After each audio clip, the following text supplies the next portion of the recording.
Hey guys, Rob Skiba here. So you may be wondering why I titled this video what I did.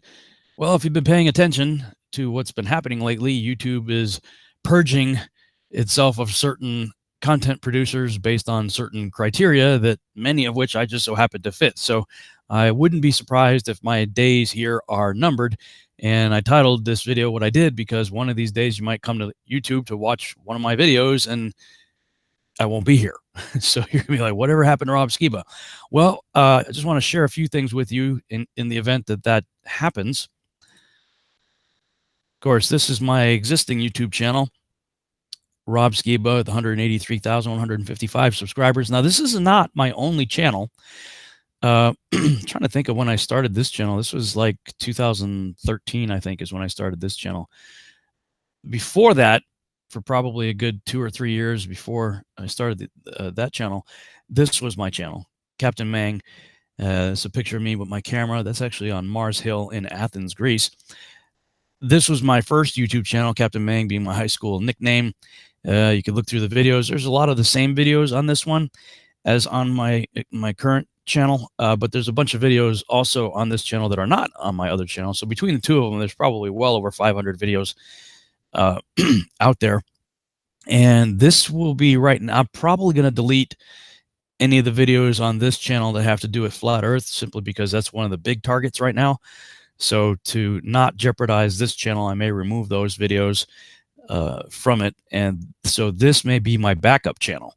So you might want to just go ahead and subscribe to this channel just in case. You know, I'd hate to lose all these subscribers and that I work so hard for on my existing channel. So have this as my backup. You know, that's plan A is my backup plan on that. So again, this is my primary channel. This is my backup channel.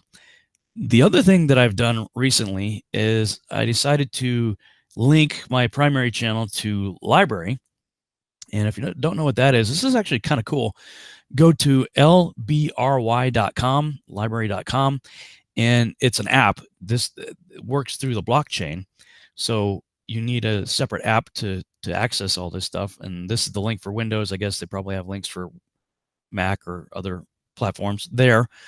So when you download the app and you open it up, this is what it looks like. This is the app.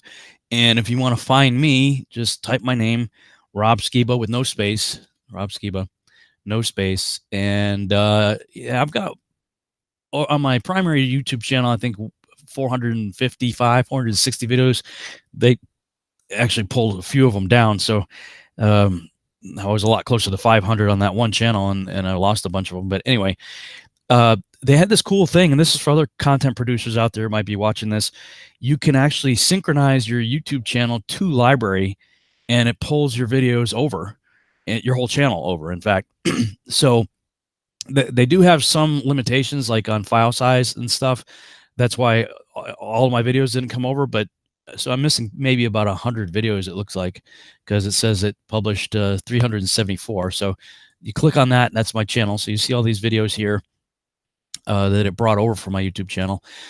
Now, I don't know that if it actually put all these videos on a different server, put it out on the blockchain, or what it did, or if it's just linking directly to YouTube. So it should be interesting to see what happens if YouTube says, you know, we're done with you, bye-bye. You know, I don't know if these are going to go away or not. Maybe somebody can help me out with that. But in the meantime, what's cool about this is it's a really easy way to download my videos to your computer. So if you want to download the 370-something videos that it did pull over, I believe as soon as you hit play, it starts to download. But if not, there's a download button right here. So you can actually download all my videos to your computer and, you know, maybe re-upload them if you want to, or whatever on YouTube. Take the chance on it.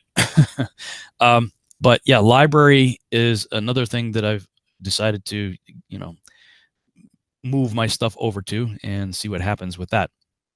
The next thing you'll want to do, if you haven't done so already, is get on my mailing list. And depending on what you're interested in, if you're specifically interested in seed, go to the seed website, seedtheseries.com, and click on the click here to enter new site button. And that'll take you to the new and improved WordPress site. And what you want to do when you get here is click on the updates link at the top of the page, where there's a plugin for my MailChimp account. You can sign in here. Some people have had trouble with it for some reason. You can email me here if you do, but that's a risky thing because I get a lot of email, folks, and I may or may not get to it. So another list you can get on that's part of the same account is you can go to robskiba.com/list and try this one. And if you have trouble with this one for some reason, you can click here to go directly to the MailChimp form.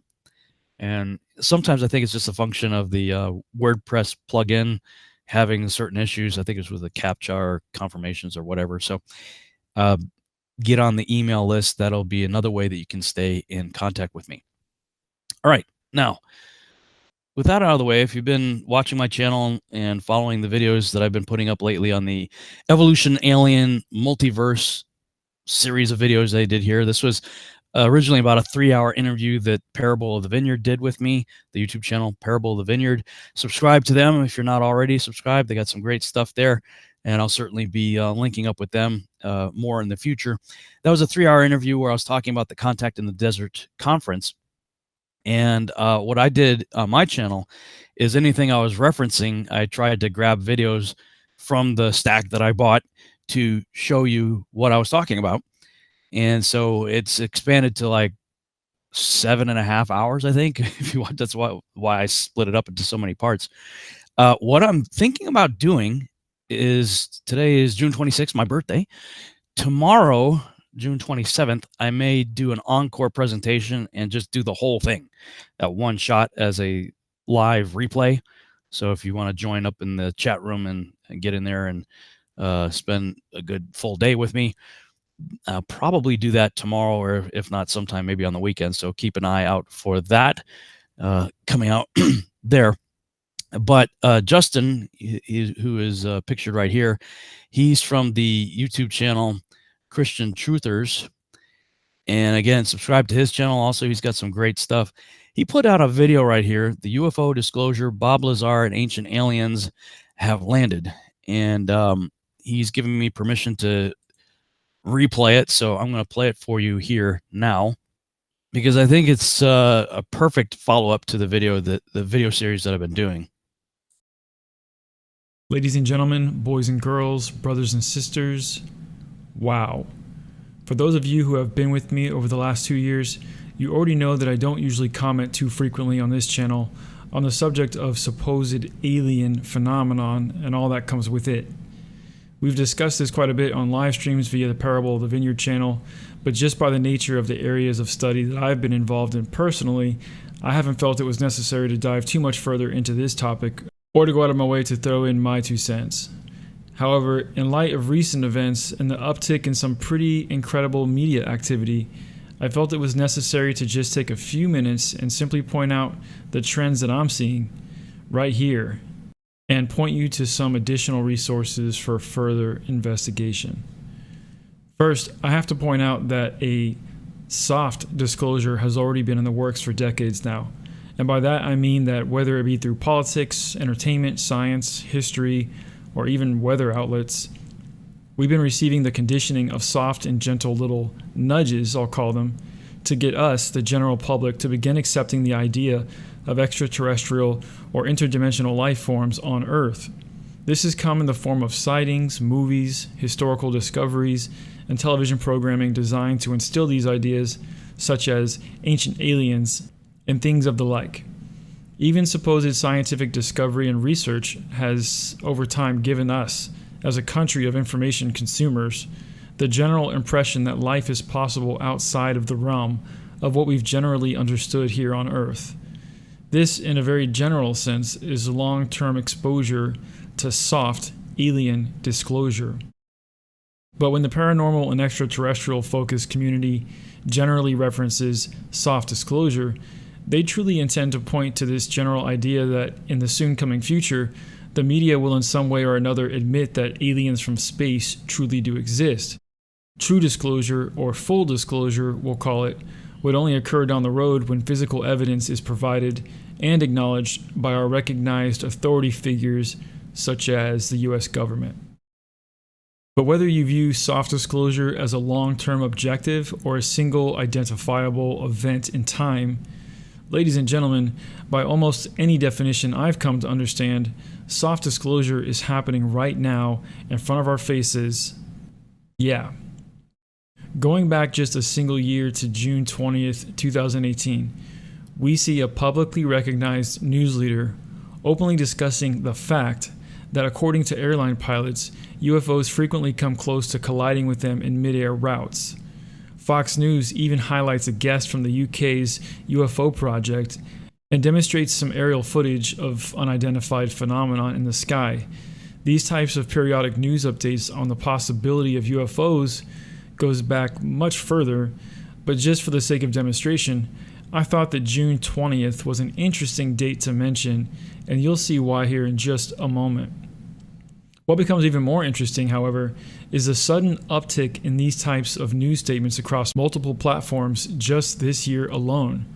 Right, left, independent, it doesn't matter. Everyone is now increasingly discussing the so-called facts surrounding UFOs and giving full credibility to their existence and interaction in this realm. For example, in April of this year, Fox aired another bit called Navy Prepares New Guidelines for Reporting UFO Sightings. Along with this message, Fox again airs the footage taken from a U.S. military aircraft who was tracking another UFO in the sky. There have been many of these types of reports aired across various platforms. However, I just want to mention a few to show you that the mainstream is no longer shying away from this topic at all. Just a month later, on May 29th of this year, the New York Post publishes a special piece called Nick Pope on UFO Sightings, the Navy, and Pentagon, which provides a host of official documents, images, videos, and commentary concerning the rise of UFO interaction within the military and commercial sectors, and establishes the fact, further, that this is something that the U.S. government is fully aware of. Not surprising, since just a month before we were told that the U.S. Navy now has official reporting procedures for UFO activity. A few days later, Vice News publishes another piece titled Meet the Top Gun Pilot Who Chased a UFO in an F-18 Super Hornet. This private testimonial from a former pilot named David Fravor outlines the nature of his encounter with much detail and provides even more credibility to the notion that the U.S. government is not only well aware of the UFO phenomenon, but has made active attempts at tracking and pursuing them. Just 15 days after that, on June 20th, 2019, exactly 1 year from Tucker Carlson's Fox News report about UFOs frequently coming close to impacting airliners, CNN aired a piece titled Senators Receive Classified Briefings on UFO Sightings, in which CNN informs the public that back in 2007, the Congress directed the Pentagon to set up a $22 million search for the truth regarding this UFO activity. Ironically, as if by sheer coincidence, Joe Rogan also brought forth a public bombshell on June 20th of this year, bringing on the well-known Bob Lazar to share more detailed information regarding his testimony of working on alien craft at Area 51 in the late 80s. If you haven't already seen this video, which is up to 3.4 million views over the last 5 days, Bob Lazar shares with much attention to the details, I might add, his account of working on special projects for the U.S. government and a little bit about the seemingly magical nature of the power generated from the reactor used to run the craft. In fact, a documentary has just emerged outlining the full account of Bob Lazar and does a reasonably good job of providing a high level of credibility to his testimony through testimonials, documentation, and a host of other methods. June 20th seems to be a day for UFO talk over the last 2 years.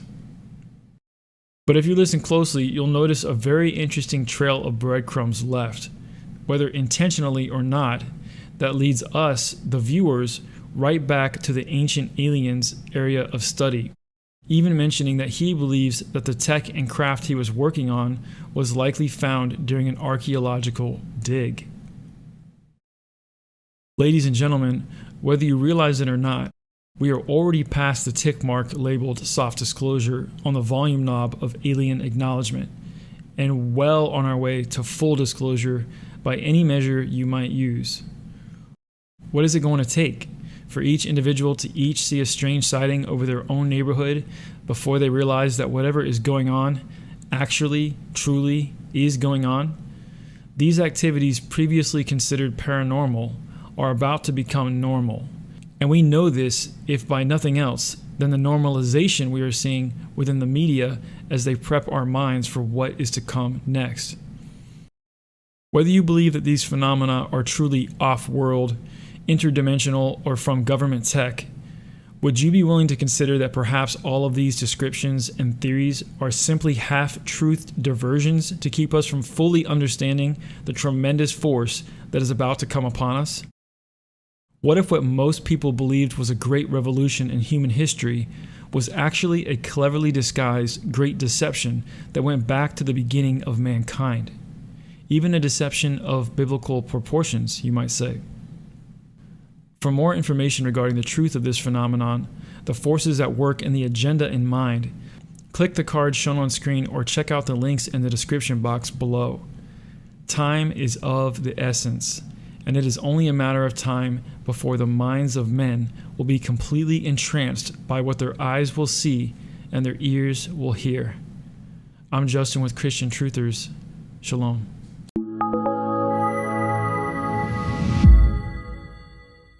And the video that he linked to there is the beginning of my series, part 1, the Evolution, Alien, Multiverse Deception. And that'll take you through those videos.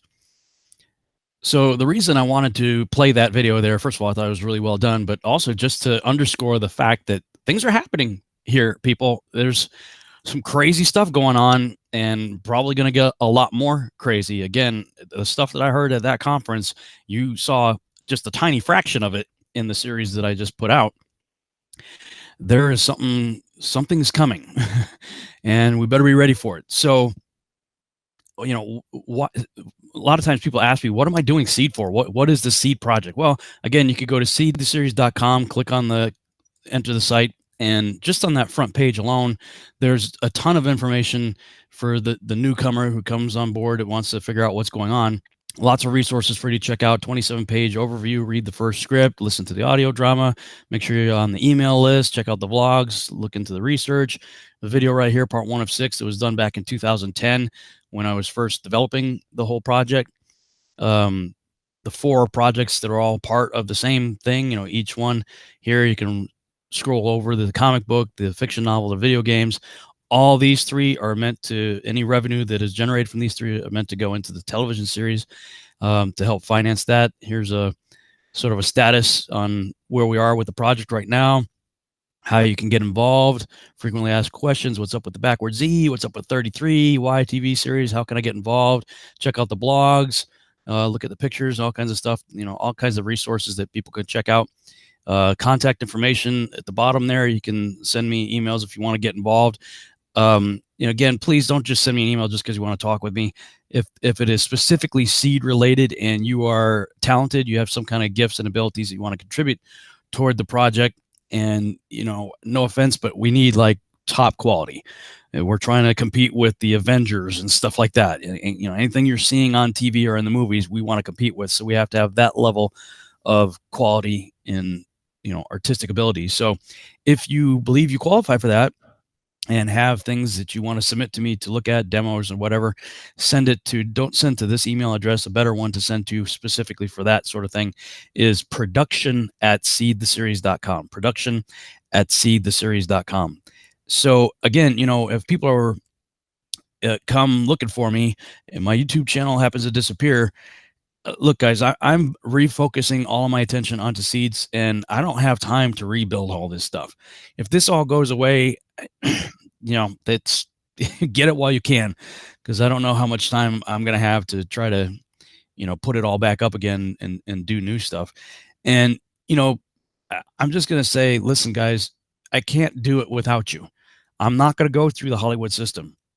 And frankly, I really don't want to go through big investors either. And I'm not going to turn them away, but we'll have to do some real negotiation in that regard, because the borrower is always slave to the lender. And I don't want anybody having any control over this project, but other than me and God. You know, he's the one that I'm doing this for. He's the one that's been giving me ideas. And so, I've got to be faithful to him and what I believe he's called me to, and to be the guardian of the story. And I think the best way to do this is grassroots. And, frankly, guys, with 183,155 subscribers, like I did in the last video that I put up, I didn't ask. And I don't like asking for money. Contrary to the rumor mill, that people think that I'm about the money. Look, if I'm about the money, why do I put up everything for free? Everything's up for free. And why do I pick the topics that I do? Because the topics I do are not conducive to bringing in lots of money. They're what they bring in is lots of trolls and lots of haters, and you get banned from conferences and churches and other organizations. You get kicked out of things. No, I do the things that I do because I'm passionate about what I believe is the truth. And so I'm trying to put it out there every way that I can. I've been putting it out for free. Now, as it pertains to YouTube, some people, I'm going to show you something here. Some people are under the misguided notion that, yeah, you got 180,000 subscribers, you're just getting rich on YouTube. No, here's a news flash for you. That doesn't work that way. If you want to know how much a YouTube content producer is making, you can, go to the person's channel, copy the URL at the top of the page, and go to this website right here, socialblade.com. You can then paste the channel URL into there, and it will tell you exactly how much money I make and what my stats are. So yeah, this is pretty accurate, between $126 and $2,000. Now, $2,000, that's a really good month. And I think I've only had like a couple of those, maybe half dozen since 2013 when I started this channel. So it's rare that I hit up here. In fact, last month, the check was $500. And so, yeah, I've had 24.7 million views and bring in between 500 and, on a very, very good month, 2,000. And when you consider the amount of time and effort that it goes into all of the videos, I used to make way, way more money than that just shooting a wedding video over a weekend. We had a $3,000 wedding package and had no problem booking clients. And, shoot that over the weekend, have it edited and done. No trolls, no haters, no flack, nothing to deal with, no censors, So if I was about the money, trust me, I'd go back into the wedding video business. By contrast, if you go to somebody like Logan Paul, and, if you look at my channel and look at the types of videos that I put up, most of my videos are between an hour and 3 hours or more in length, and they have substance to them, right? You go to Logan Paul's channel and, it's just ridiculous garbage, but you can click on his channel, copy the URL, go over to Social Blade, put it in there, and he's making between $20,000 and $324,000 a month. Okay. That's like, he makes more than 3 times in 1 month what I've made on like a really good year. His estimated yearly earnings are between $240,000. That would be on the way low end, to $3 million a year, putting out crap. So if you want to know how to get rich on YouTube, follow his model. Don't follow mine. Make stupid, ridiculous 10-minute punk videos, and you will do very well. My Captain Mang channel makes pretty much nothing. Yeah, $70 a month, maybe on the high end if I'm lucky. All right, so yeah, nobody's getting rich over here on YouTube. So at least this way, all you trolls can have an informed opinion instead of one you just pulled out of your butt. Oh, you're getting rich on YouTube. Yeah, here you go. There's a wake up call for you. I don't like asking for money. In fact, I don't even have a Patreon account. You can go to patreon.com if you don't believe me, punch in my name. Nothing, no results found for Rob Skiba. So I don't even have a Patreon account. I don't even ask for money at the end of my videos. At the end of my videos, if you go through them, you just see me asking you if you enjoyed it to like it, subscribe, and share it with your friends and family. So, I've never asked for money. Well, let me take that back. The only times I've ever asked for money was back in 2013 when I busted my foot and had to put it back together again. Didn't have any health insurance. And also when I had something going on with my jaw where I was missing a substantial amount of my jaw had been somehow eaten away, and I had to have that fixed. In fact, even the day that I had surgery, I still got on the air and did a show, even though the left side of my tongue now has nerve damage as a result of it. All that was back in 2013 when we were really struggling, having left our full-time job to do this. And then in 2015, when Sheila's dad died, we needed money for the funeral and to bury him, because we were losing all our support because I started looking into flat Earth. So those are the only time I've asked for money. But this time I'm going to ask again, because I don't know how much of an opportunity I'm going to have, especially if YouTube goes away, to help me with this seed project. If you look at all the videos that I've produced over the years, whether on this channel or on my Captain Meng channel, all that research, all that content, the stuff that I've written, thousands of pages of blog content on BabylonRisingBlog.com, or on my personal blog, Rob's channel, on the virtual house church. We did 4 years of Bible study live every week with tons of notes and stuff you could see there. You could go to questfortruth.net and see the 2 years or so that Doug Hamp and I did shows together and posted blog content on there. Ephraim Awakening, Testing the Globe, of course, lots of information on there. So, I mean, thousands of pages. You could go to my archives on blogtalkradio.com/revolutionary radio. I've got 202 episodes there you can check out, or you could go to TFR Live Revolutionary Radio. Check out the archives that I have here. I've put out a ton of content for free, whether it's blogs, videos, radio shows, all of it for free. Now I'm going to put out an ask and just say, hey, listen, is that worth $30 to you? That's it. Just $30. You could do it one time. If you want to do it on a subscription month to month, that'd be even better. But I could crowdfund seed very quickly if all of my viewers just simply said, you know what? Thanks, Rob. I appreciate 10 years worth of research and everything you put out for free. Here's $30. Let's make this thing happen. Why? Because I believe that's the best and probably the only way that we're going to be able to combat this ancient aliens narrative and this great deception, everything that's coming that we're seeing in the news. And there's a big setup. Something's coming our way.